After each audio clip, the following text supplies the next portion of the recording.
Well, hey there team, welcome back to the channel and welcome to my overview of Nobody Wants to Die. So for those not across it, I do overviews on this channel. It's where I have a look at the first 2 hours of a game. That's the Steam refund window. Steam says you can make up your mind about how you feel about a game in that time, and I would generally agree. Broadly speaking, 20 hours in, you're not going to change your mind about how you felt 2 hours in. So it's a short, punchy video, keep it around 10 minutes, give you the broad strokes info, and then you can go on your way and make up your own mind. So straight out of the gate, I really like this game. I'm hooked, I'm compelled, I'm pleasantly surprised. Not to say that I went in with a negative mindset, but the problem with games that lean more narrative than gameplay is that you get into the territory of walking sim. Now for those not across it, walking sim is a term of disparagement. It's an insult. It's to point out and flag that your game's shit and there's no gameplay loop. And the sort of scarlet hypothesis around that is if a studio is so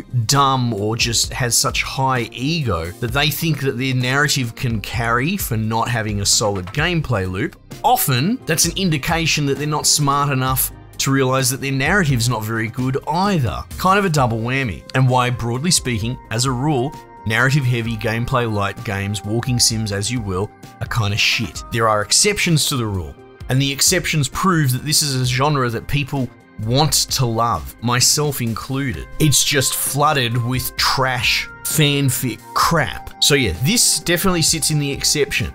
This gives me hope. The writing in all aspects, from character banter to the noir detective gumshoe through line, to even the concepts of wider world building and telegraphing all that to you through news and announcements, all of it is really good. It's got me very hooked. Now I'm a sucker for a detective noir anyway, and I have a real soft spot for like sci-fi ones. You know, things like Blade Runner, I suppose, are the one that comes to mind. But even things like, you know, Minority Report, iRobot, these sort of schlocky, more modern, well, sci-fi noir mystery thrillers. If you like those sort of things, you will like this. It's got a really cool art aesthetic, like, you know, Art Deco. We've got some pretty old school floating hover cars, a la Fifth Element sort of thing. There's a real sort of gangster through line. Got shootouts with Tommy guns between, you know, different dudes in cool three-piece suits. The core of it, not wanting to give it away, and in case you missed it, I recommend it. Go get it. That's great. It's actually not that expensive, at least in Australia. It seems to be sitting right in that mid-range AA price tag, the lower end of it. And yeah, so far, I think it's very much worth it. I'm enjoying it immensely. It is obviously a narrative game, and it is gameplay light, so it's going to probably be a one and done. Maybe wishlist it, whatever, but yeah, at its core, there's a sort of immortality bent. The idea of jumping into new bodies if you can afford it, if you're rich enough. Well, it's not even that, because there's like an American constitutional document that I found giving, you know, everyone the right to immortality. Like, you know, an update, I suppose. There's a political bent that it's all rotating around, seems to maybe dip into the idea that there's like not quite a voting age, but a free, reimbursed by the government, you know, 21-year-old cut off to getting a body if you die. Essentially, you have this like Icarite, something like that. It's in your brain stem that can be extracted. And the whole thing kicks off where you're playing this down on his luck detective, kind of principled and ideologic to a fault. He's kind of on strike 3 of 3, and off the books he's doing a favor for the police chief, looking at this crime where some very high profile dude has died, and you're going in to investigate it and extract his brainstem thing so he can be rebodied. It's all very hush-hush off the record. It obviously blows out into being something much bigger than what you might have initially thought, and, you know, there it ensues. You've got a sidekick kind of girl in the chair, voice in your head that leads a lot of the banter between the two characters, and broadly speaking, majority of it, it's quite good. They seem to like to say fuck a lot in the script. That's probably my biggest complaint, and that's coming from someone who swears like a sailor, because I was one. But that's a third-degree issue. Like, it's a little jarring, but whatever. Everything else is pretty primo. The core gameplay loop is like reconstructing a crime scene like from the Batman games. Granted, you've got a little bit of mobility to move around, but it seems so far that it's vignettes stuck together. The opening was really cool, where you were sort of cruising around in your car and overlooking the city, and it's very, very cinematic. Gave me like BioShock vibes going through the underwater elevator opening. So the devs know what they're doing, and they know how to create a cool like sort of skybox.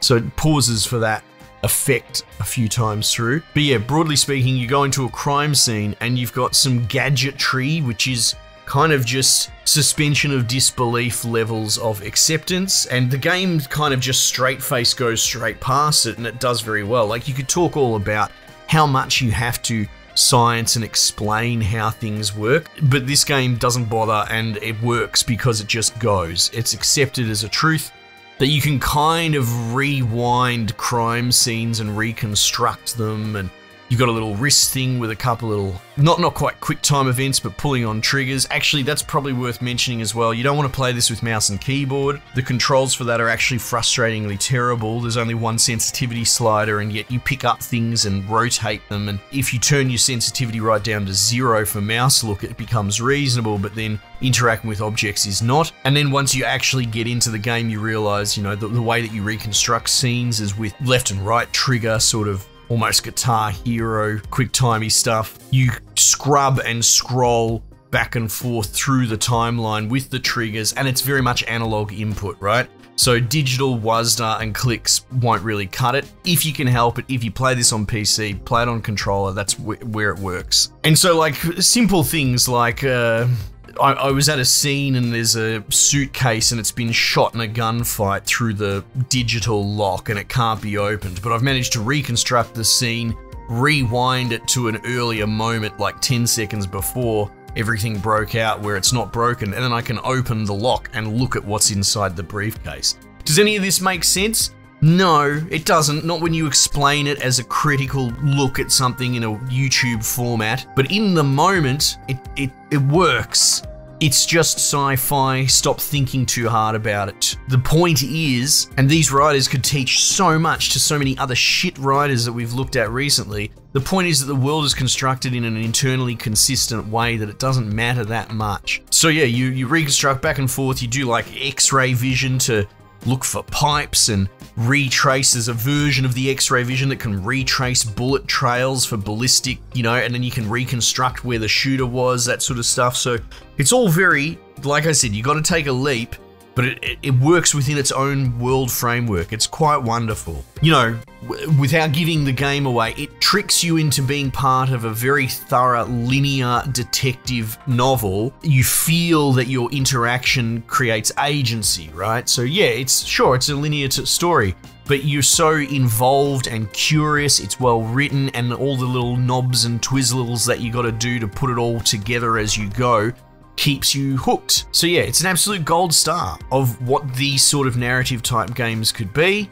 and what they should be. But let's be honest, I'm sick of being politically correct about it, dancing around it. Most of these guys that do these sort of games, not this studio, they do it because they're shit game developers. They're trying to get around making a game. No one says it, I'm saying it. That's usually the problem with a walking sim, is that they just want it to be a vehicle for their shit story, and they're not gamers first and foremost. So this still was made by competent writers, but also people that want the gamer to have a good time. There's also some peripheral stuff. There's other gameplay loops. Like I went back to my apartment and did a sort of virtual crime board, and that was really cool, sort of trying to match all the clues after the first case together and join the dots. And like I said, you've got this Art Deco design, which is quite wonderful. They keep touching on the world history. Your dude has like a gravelly gumshoe internal narrative thing sometimes. Turns out he's like 120 years, he's jumped bodies a bit, you know, he was a baseball superstar in a past life. They've got like a sort of interconnected world mail system, so it's very 50s futurism, I suppose, in that way, where you can just put the thing in and punch in someone's code and then whoop, it goes across, it magics across to the other side of the city. Who cares whether it makes sense or not? It's great. So yeah, look, beyond that, I'll just be waffling. What a wonderful game going into the weekend. Pick it up, lock the doors, sink into it. This seems like an absolute banger. Alright team, might just leave it there for the time being, and I'll catch you guys on the next one.